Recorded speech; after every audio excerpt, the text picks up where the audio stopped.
కార్మిక ప్రజా వ్యతిరేక విధానాలకు వ్యతిరేకంగా ఏదైతే బీజేపీ పాలన కేంద్రంలో ఉందో పెద్ద ఎత్తున పాల్గొంటా ఉన్నారు. లేబర్ కోడ్ తెచ్చి కార్మికులను బానిసలుగా చేసిన దుర్మార్గ పరిపాలన ఈరోజు దేశంలో ఉంది. స్కీమ్ వర్కర్స్ అంటే అంగన్వాడీ ఆశ అనేక మంది ఉన్నారు. 1 కోటి మంది ఈరోజు దేశంలో ఉన్నారు. 80% మంది మహిళలే పనిచేస్తూ ఉన్నారు. అలాంటి వారికి కనీస వేతనం కానీ అట్లాగే బెనిఫిట్స్ కానీ ఏమాత్రం లేకుండా పని ఒత్తిడి పెంచి చాలా ఇబ్బందులకు గురి చేస్తున్నారు.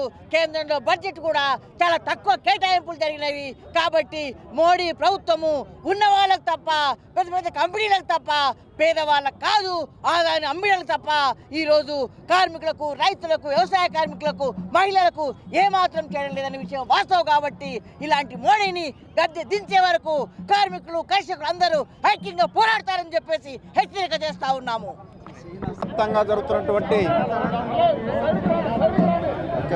దేశవ్యాప్తంగా జరుగుతున్నటువంటి సార్వత్రిక సమ్మె ఈరోజు దేశవ్యాప్తంగా ఇప్పటికే కేంద్ర ప్రభుత్వం అనుసరిస్తున్నటువంటి కార్మిక రైతాంగ వ్యతిరేక విధానాలకు వ్యతిరేకంగా ఈ సమ్మె జరుగుతూ ఉంది. ఈరోజు నరేంద్ర మోడీ 3వసారి అధికారంలోకి వచ్చిన తర్వాత ఆకర్షణీయమైన నినాదంతో ఈ దేశాన్ని పరిపాలన చేస్తూ ఉన్నాడు.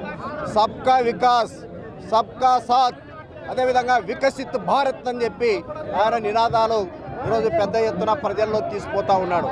మేము అడుగుతూ ఉన్నాం, సబ్కా వికాస్ సబ్కా కాస్ట్ అంటే ఈరోజు ఈ దేశంలో సంపదను సృష్టించేటువంటి కార్మిక వర్గం, దేశానికి పట్టెడన్నం పెట్టే పండించే వ్యవసాయ పంటలు పండించేటువంటి రైతు, అదేవిధంగా రైతుకు తోడుగా ఉన్నటువంటి వ్యవసాయ కార్మికులు, అదేవిధంగా దేశంలో సేవలు అందిస్తున్నటువంటి ప్రభుత్వ రంగ ఉద్యోగులు, ఎల్ఐసి ఉద్యోగులు, వీళ్ళందరూ కూడా ఈరోజు సమ్మె బాటన పెట్టారంటే ఇది మీ యొక్క నినాదాలు గాలికి పోతూ ఉన్నాయి. మీరు కేవలం బడా కార్పొరేట్ కంపెనీలు అయినటువంటి అదానీ, అంబానీలకు మాత్రమే, వారు మాత్రమే వికసిస్తూ ఉన్నారు, వారు మాత్రమే ఈ దేశ సంపదను కొల్లగొడతా ఉన్నారు. మిగిలినటువంటి 90% ఉన్నటువంటి ప్రజానీకం కూడా ఈ ప్రభుత్వం అనుసరిస్తున్నటువంటి కార్మిక, రైతాంగ, వ్యవసాయ కార్మిక విధానాలకు వ్యతిరేకంగా వారందరూ కూడా పెద్ద ఎత్తున అనేక ఇబ్బందులు ఎదుర్కొంటూ ఉన్నారు.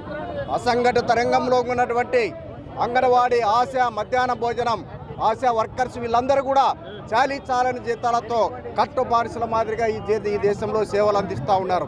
అందుకే ఈరోజు దేశవ్యాప్తంగా ఈ సమ్మె సైరన్ మోగింది.